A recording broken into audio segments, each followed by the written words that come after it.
shove the tire and TredWear up to something. Doesn't Eddie? Wow. Bubba built it. All right, we're back from the Thanksgiving break. It was much needed and enjoyed it, but it's time to get back in the shop and get back to work on this. Yeah. And as you can see, We got a little bit done. yeah, Michael was in here. I was off on vacation having a good time, and Michael just kept working away in here. But anyways, you can see he's got things pretty lined up. This pinch weld is nice and straight here, and So look, it's all looking good. So see that what I'm doing with my thumb right there? That's Yeah. in line, not in line, in line, not in line. Okay, but now, so you see what we're dealing with here is a real Humpty Dumpty situation. This A-pillar area was really bad, and we cut away so we can see what we're dealing with, right? And then look, I'm gonna say confession time here. There's no way I should have cut that off. I did cut it off, but the nice thing about metal is you cut it off, you weld it back on. You know, no big deal. But look, we had this idea that perhaps when we got here to this point, we would just notch the front edge of the doors. And we say that because we did a lot of that for Trans Slammed. Right. We literally shortened those doors. Yeah, well, we rebuilt them completely, Right, cut so them in half, and then yeah. So we're like, you know, if we could leave all this and not have to mess with all this LC body structure. But as we looked at it, as we got closer, we found that the pathway that's been taken before is probably the best pathway. So we cut all this back further, and if you're going to see what we cut away, this is what we cut away. So there's that boom, right? That's where. So that's where. This is actually a good thing to look at. Okay, because look, this is exactly where that sat. All right, and this shows you just how far this leans inward. yeah, it starts to dive inward. Okay, another reason why we wanted to get rid of this is because of the rot situation, because it is so egregious. It's really bad. On this In car. fact, we didn't intend to cut everything off from Yeah, it, no, but right, that's a great. it happened because As we got it ready, they basically fell off. yeah. Yeah. So we're like, okay, if it's that bad, let's just cut them back here. And what that actually did is it gave us another advantage. With every disadvantage, a lot of times there's an advantage. And one of those advantages can be seen right here. So there's a lot of this structure, this from the LC chassis that we're able to leave in place. So because that was detached, I'll be able to notch the structure back here and get it to where it fits right in there. And then I've got a lot more structure to weld to, which is going to make this area stronger, which you need strength in this area, being a unibody. So disadvantage, advantage. But as you can see here, lining all this up, so this is the part that we also cut off because it was so rusted out. And you can see that lip right there. That's where that went. So that's why there's a gap there. So we're gonna have to fill that. And I don't know, we might use some of this, we might not. We could cut this right here and weld this back in, or I can just put a piece of metal here. So, but this just goes to show you the struggle that we're dealing with this, with getting the doors where we want them. The other thing that we have to deal with is that unless we want these hinges to never be accessible again, then we have to take care of this situation where on the B body, these have one bolt from the outside and two from the inside. Weird, right? I don't know why in the world they did that. Engineers, man. So what we're going to do is we're going to take this off, and then probably I'm thinking that we should weld a nut on the inside and then run them in from the so we have a plate here that they went through that was tapped on this side for that bolt. So the other option, instead of welding a nut, which would be to tap that, which is going to require a bigger bolt. So it kind of just depends on, do we want to drill this out bigger for a bigger bolt and tap the plates, or do we want to just use a little longer bolt that's the same thing and just weld a nut on the back side? And then also kind of has something to do with how the adjustability works in this. I need to look at that. But I don't see any movement here, so this might not ever have been intended to be adjustable. You know, on a lot of vehicles like an OBS Chevy, those things are welded on. Right. So I mean, I don't know. But what you don't want to do is get yourself in a situation where you go to bolt the doors on and nothing can line up because you've locked out the adjustability. So all the adjustability's gone. So the other thing that we've got here that we're also going to deal with, as you can see, we have lost more of our dash, and we're not done yet. We keep whittling away here, but it's all for a good cause. and it's all going to work out in the end. One of the things that we're going to have to take more out here. Because if we don't do it, we're not going to be able to use the quarter windows. Well, actually, we took it out. That's why it's gone. But I think we're still probably need to do more. Well, no, I don't think so. Think so? You no, think but we're good? look, but what you're forgetting is there was actually a piece like that right there. Yeah, yeah, right. So what I did was I took that down to there, saying that this is probably, hopefully, at this place, the lowest we have to go. Now over here is the question mark on how to make this work with this, right? Yeah, because you see this right here. But now one of the cool things is on the actual Charger dash, the B-body dash right there, that it crowns, and it's got this nice rake that's going up. So I don't know. What we're going to end up with is a hybrid of a B-body dash and an LC chassis dash. And we just don't know where that falls yet. And that's one of the things that's kind of, you can say, the fun thing about these kind of projects is they will tell you where they want to be. Where it's going to merge. Make up the difference. I'm thinking, what I'm really thinking, Lee, is that we're going to cut this right across here and then use a piece of sheet metal here to trim out. Because this, again, considering that crown, it's going to be thinner here. It's going to get taller as it goes. Maybe we leave those, right? These vents here. Yeah. Or maybe we don't, though, depending on what we end up doing over here. Anyway. Yeah, that's right. It's a multi-plane. I didn't describe that. So not only is it coming up like this, but it's also got this crown like that. So I think it's going to work out. Yeah, and let's talk about the pod. Okay. So as you can see, we got a little more trimming to do here, but I believe this is going to work out where this right here actually goes on top of the Charger dash. We might have to trim a little bit. You know, obviously we'll have to trim some out towards the front. Some of that push-on welting, we'll trim this so that we can just put that welting on there and a couple screws here and here. Yeah, and then that'll sit right on top of the and we'll be able to retain that. There we go. Yeah, that'll look really good. And of course, the next thing, we're probably going to have several other little things that we do along the way here, but go ahead and show this right here. Grab this, move it down. As we talked about in our last video, we decided that what we're going to go with were these Detroit Steelies, Detroit Steel Wheel Company, and man, I got to tell you, they're impressive. I'm very impressed. It looks great. It's a beautiful wheel. What it's going to do is going to give us a lot of flexibility for what we're going to do. We're going to stylize these quite a bit more. Working with them, they're great folks to work with. We've got some ideas, and we'll tackle those ideas later on. But what the big thing here is our width. Oh right? Yeah, man! Look at this. Look at this. Now this we could have. Really we did not go maximum. No. They make this wheel. This is the biggest wheel they make as far as the width is concerned. Now, they did make a 22. These are 20 by 11s. So let's talk briefly about a 20 by 11. A 20 by 11 is actually 12 inches physically. It says they're talking about the inside of the lip. Yeah. Okay, but this is a 4-inch backspace. Okay, which on a 12 inch, you talk about the 12 inch, you're talking about the backspace. Right. So what that means is we've got 8 inches sticking out. We got 4 inches sticking in. They go all the way back to a 3 3/4. I think, or 3 1/2, one of the two. Anyway, we didn't go quite as far as we could have gone because we want to still maintain as much, we want to maintain as much of the original handling characteristics, which is almost funny to say when you're talking about this kind but we wanted to go really wide, but we wanted to maintain at least. And when we talk about that, there's only two things that we're talking about. One is the strain on the original engineering on the bearings. Yeah. And then the scrub radius on the front suspension. Scrub radius is not much of a consideration on the back.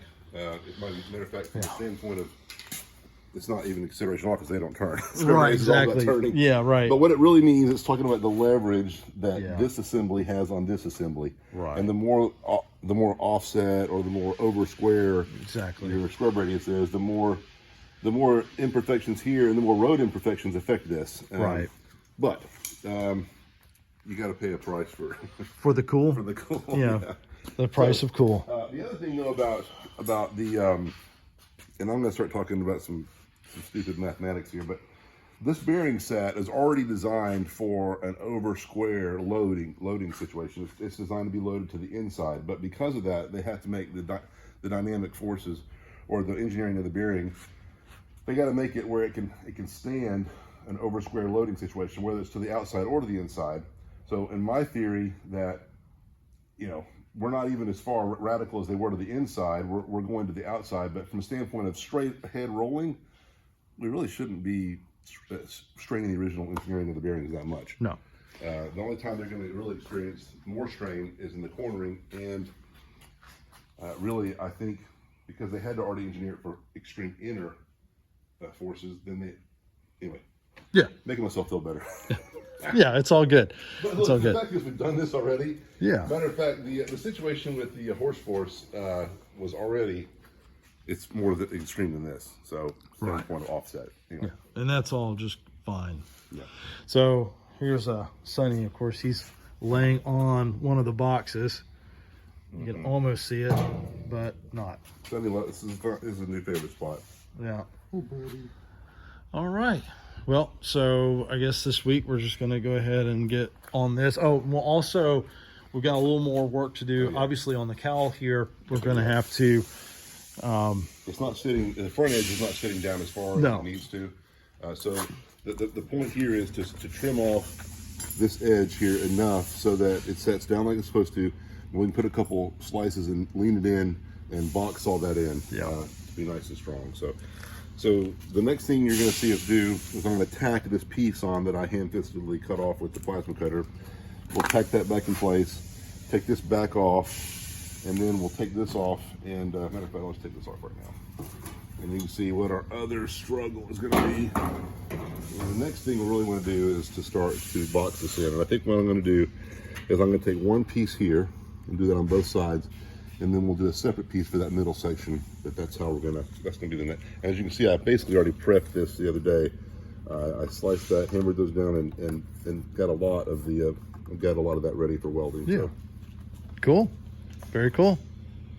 Yep.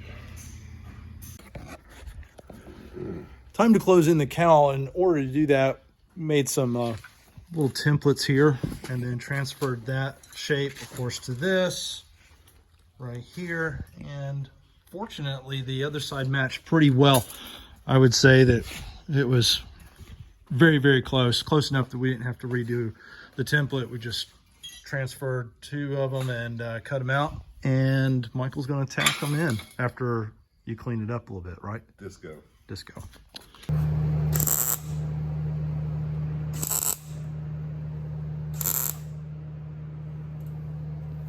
As you can see, the cowl is being sealed up, and we're going to be making this piece right here. So the first thing to do is to make a small template. We love repurposing metal around here, and my dad had some fluorescent light fixtures that he took out, and here they are. We're going to use that metal for that template we just made. And the final piece of the cowl is going in right now.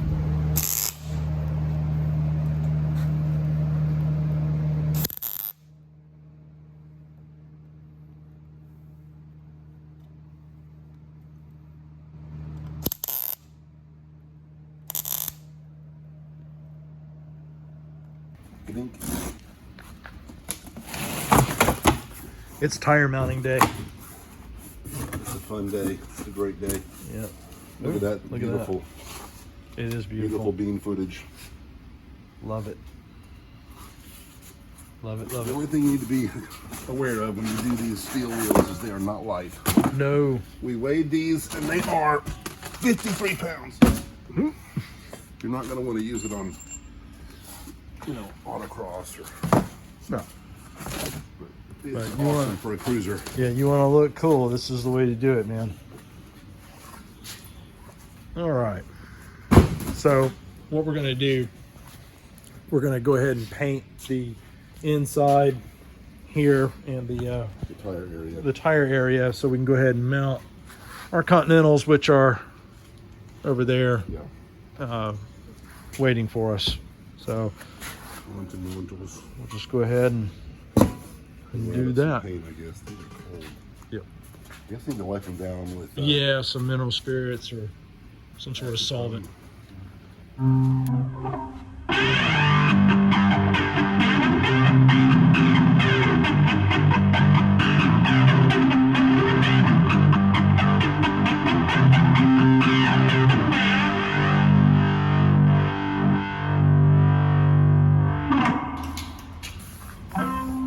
these are steel wheels, obviously. And so what we want to do is just paint the inside of the barrels so that it doesn't rust and cause us issues going down the road.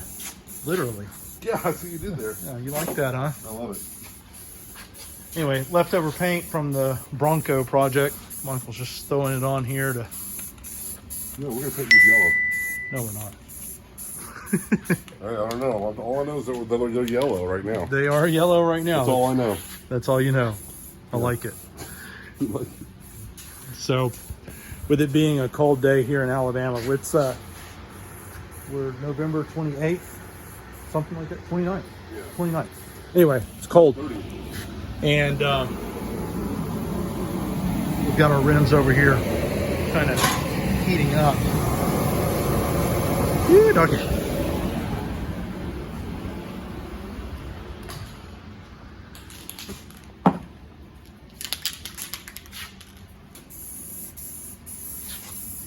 And what's the white for? Huh? Oh, I don't know. Huh? You said that they were going to be yellow. This isn't white. It's a cream color. No, it's matte clamshell. Matte clamshell. I love how paint colors are named for girls.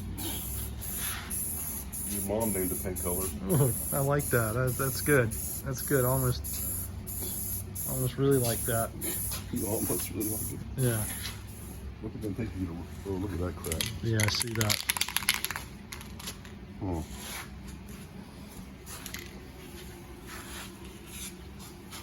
Oh man, that's like surf pro. Nothing never even happened.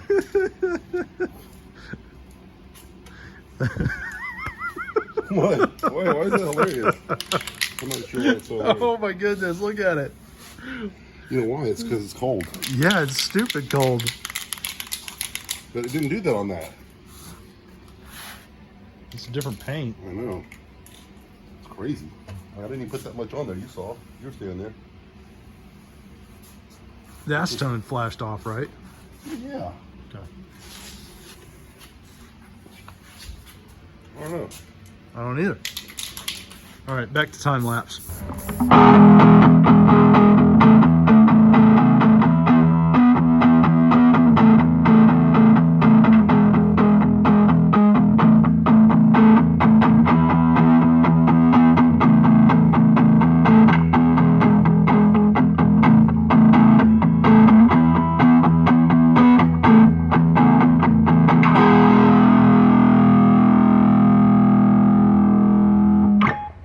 Yeah, so you know, painting these wheels, getting them out, everything is looking great.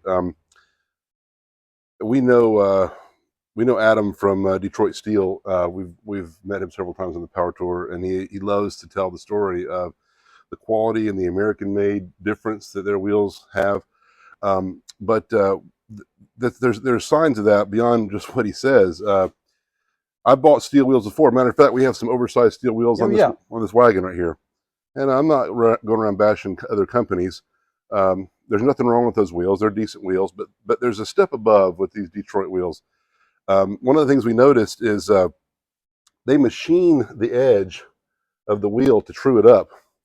It's little steps like that you notice in the quality of the wheel. And of course, when we talk about trueness of wheels, that's extremely important, and especially with a steel wheel. But we noticed that machined edge. And of course, the quality of these welds. I mean, look at these welds; they're beautiful. And so that American-made difference, that Detroit steel wheel difference, I mean, you can see it. They really take pride in their product. So we're really excited to run this wheel on this car. But it's just one of the little things that we noticed that we don't always see on other wheels. They're just a great company to work with. When you call and reach out to them, you get somebody that knows what they're talking about, knows what they're doing. And they're enthusiasts. Yes, they are enthusiasts. That's another cool thing. Another thing that I noticed, let's see if it's in this box over here. And you're not going to find this in some Chinese-made wheel. So open this box up, and look what it says here. Packaged by Cody G. I don't know who Cody G is, but he signed that. He packaged this wheel.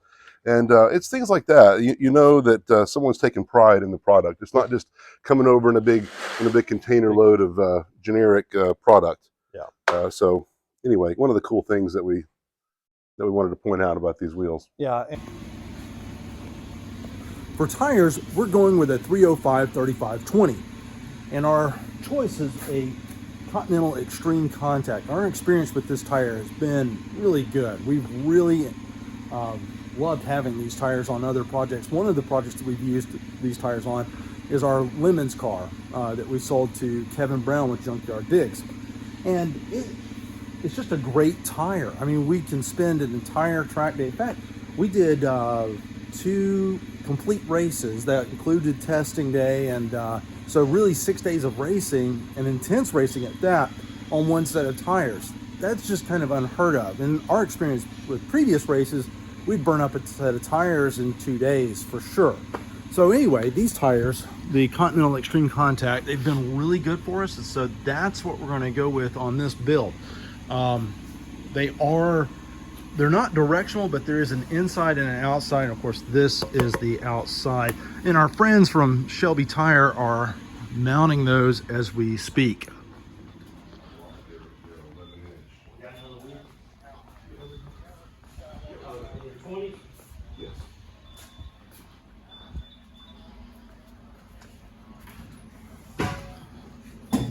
How did it go getting that one on? It wasn't bad. It wasn't bad? Was it great? No. No? 1 1/4 on a big wheel like that is pretty good. That's really good, right? Yep. So, what's going on over here, guys? Santa Claus Christmas parade. Christmas parade. Send the folks at Shelby Tire and TredWear up to something. Doesn't Eddie? Wow. Eddie, This is insane. Eddie, if I woke up in the morning and my head was sewed to the carpet, I wouldn't be more surprised. Now, What's that? are you guys were you invited to be in the parade? Nope. We got banned. They're parade crashers. They don't like us for some reason. This local city don't. Oh God, you cannot put that in. What do you mean? We're not in this. I signed up for it last night. They made an online registration. Oh, you actually signed up for it? So you're legit? We probably haven't been approved. They probably haven't been happy. I'm sure we're not welcome. Well, it looks great. You guys are definitely going to get some attention. We need to do some stencils for the tires. Really? Yeah, this is TredWear. Hey. Did you guys see that the video where you guys were out here and mounted our tires for the Bronco? Kind I of see went. it. My hair has just grown back on my arm, my leg. Remember? Yeah. I Well, remember it quite well. Did you see that the video that I posted on Facebook kind of went viral? Nah. Yeah. We just local celebrities. Well, it kind of went viral. There are all sorts of experts coming out of the woodworks, you know, making all sorts of derogatory comments about the way you guys. A lot of them have never done it. You just tell them to come down to Highway 47 in Shelby, Alabama. And we'll straighten that right on out. Yeah, there you go. Yeah, they were saying that was definitely not the way to mount the tire. One guy is insisting that the tire will continue to burn inside. I always love this part right here. Putting the tires and wheels One of our favorite parts. on the car. It's going to be awesome. All right, just say when. Say when.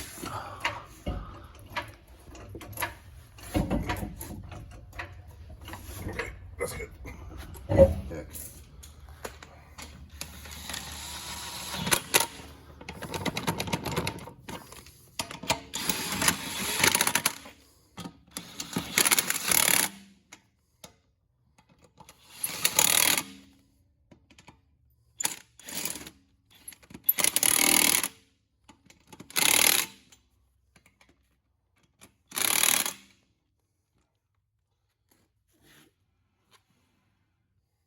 Well, while it doesn't look like we got a whole lot done this week, I'm pleased with what we did get done.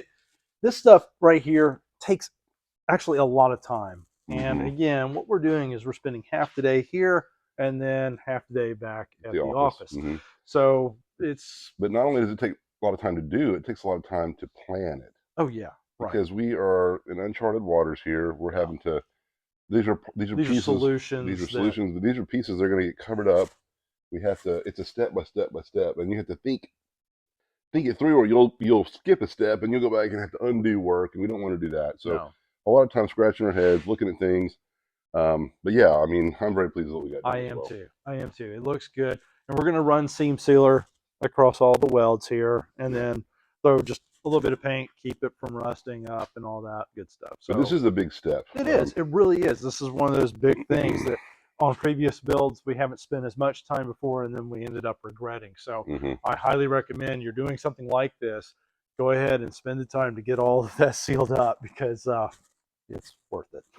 Well, again, we thought, I don't know, it's fair that we didn't spend the time on the other ones. It's just that we missed something, Yeah, right? right. Uh, And we don't want to do that. we don't want to miss something. And that's where I'm saying spending the time is really investigating what all Yeah. we're doing here and taking more care of time with it. Water is a demon, man. It is. It is It's a living insidious. entity, and it just runs through every little crevice. And Finds it. yes, and so we've got to be like the water. We got to pretend we're water and roll through all this. Yeah. And yeah, I mean, so yeah, but I feel really well. And also, let's just tell it for like it is. This is one piece. Yep. Now it's not done being No, one no, piece. no, There's a lot no, more work to do, but no. it is one piece. The body and the chassis are one. I mean, at first when you'd shake the A pillar, They go ka-chunk. everything would move, and now it feels very, very solid. And we're not done, as Michael said. We've got some gussets that we're going to put in here. Come back to this crossbar here, and then we're going to strengthen that up even more. And then, of course, supporting all of this back here. We're looking at the hinge point here and the striker. I guess really the striker point on the This is an area that B really body. needs to be strong. When those doors slam, you don't want it to go bong, bong. Yeah. So we're going to come in here and devise some sort of support to grab this and hold it static, which is what you've got to have. Right. But let's talk about the elephant in the room. Oh my goodness. The wheels and tires. You know, elephant's a good word because now they are they're elephant massive. wide. They are massive. You got to get a long ways away from this car. Look at it. And of course, what you see inside there is kind of a rough first draft of what we are going to do. That's going to be an insert that goes into that wheel. Of course, the design is not exactly what it's going to be, but that's esque. Mm-hmm. Yeah. We're going to call it a performance hubcap. A performance hubcap. I love it. But man, look how beautiful this is going to look. It is seriously cool. And let's talk about these Detroit steel wheels again. I am beyond impressed. Look, there's one caveat with steel wheels. They are heavy, okay? Yeah. And these are heavy. They're 53 pounds a piece, which is not lightweight for a wheel. The three-piece wheels built for the Daytona were 25 pounds, so half the weight. But for a heavy wheel, these things balance within an ounce with the tire on them. I mean, Yeah. ounce Which and a is half. amazing. I think ounce and a half was the worst one. And so that is extremely impressive. The run out on these is really nice. The balance is really nice. We talked about how they laser, how they precision mill the outside rim, seat. And I mean, it's an impressive wheel. I'm really liking it. And the steel wheels are going to kind of fit the flavor of this, right? In the late '60s, I mean, the steel wheel was still the king of the road. So anyway, so we're really excited about the wheel and tire package. Now, what this does for us, we talked about this before. We build the car to sort of we're going to build the fenders to cover the wheel and tire package. Right. The wheels and tires set the stance, right? And stance is king. Stance is everything. And so now we're going to flare everything out. And this is almost not telling the right story that's let me actually push kicked this out there. There we go. There we are. Oh yeah. Now that's telling you a little bit more about how when that quarter goes on there, it's going to flare out. And this is actually mounted all the way. So Mhm. that's how much we got to cover. You can see from the frame rail here out. That's a lot. Yeah. So two things have happened here. One, on the original vehicle, this is only about, you can probably get a finger in here between the wheel and the upright. So we moved it out about 2 inches, Yep. and we've also widened it to 2.5 inches. Yeah. So we're overall about 4 inches wider. So that means 8 inches wider because it's 4 times 2. So the track width on this thing is going to be about 8 inches wider than stock. And if you look at any of these LC chassis swapped Chargers, you know that the wheel and tire package, even stock wheels, barely fits underneath it. So So it is going to be a significant flare that we're going to have in this. It's going to be wired to scrap Daytona. Yeah, which is really saying something. It is saying something. You know what we ought to do maybe for the video is actually pull an actual tape on this width now. Oh yeah, and just see what it actually is. We were guessing Can we last go time. through here? All right, send that tape on over. Red Rover, Red Rover. All right, and you know it's not easy doing this stuff, trying to video it at the same time. All right, wait. Okay, let me get. Right, I like it. You like that? Yeah, come over here and you video it. All right. All right, so we measured the rear in a lot easier way because the only way we could do it is down low. And we can see here that the front is 81, the rear is 81.5. So now we thought we were going to be over 80. Yeah, and sure that's enough, where we are. Sweet. So yeah, wow. 80.5 inches. 81.5. 81.5. That's impressive. That's steamrollers, what that is. Like 6'8.5". Yeah, and another reason it doesn't look like it's out as far as 6'8", 1 inch and a half. There's no weight on this thing right now. There's no engine. There's no rear sheet metal. There's little interior. No doors. No glass. So it's going to sit down a lot just from that. That's why it's sitting so high. Yeah. But also we're planning on doing a coilover setup on this. Oh yeah, drop it on down. Drop it on down. Yep. It's beautiful. It is beautiful. All right. Well, anything else you want to talk about? I don't think so. I think that wraps it up. So next week, I guess we're gonna try to get the doors mounted. That'll be awesome. And we've already kind of started on that. We've been making some parts to make that a lot easier because on the B body they've got 2 bolts that go from the inside to the out, and one that goes from the outside in. And we need all of them going from the outside in because we're going to seal that up. You're never going to see in there again. Yeah. And hopefully we never have to again. Yeah, right. So. All right. Well, hey, thank you very much for watching. Thanks, guys. Appreciate it.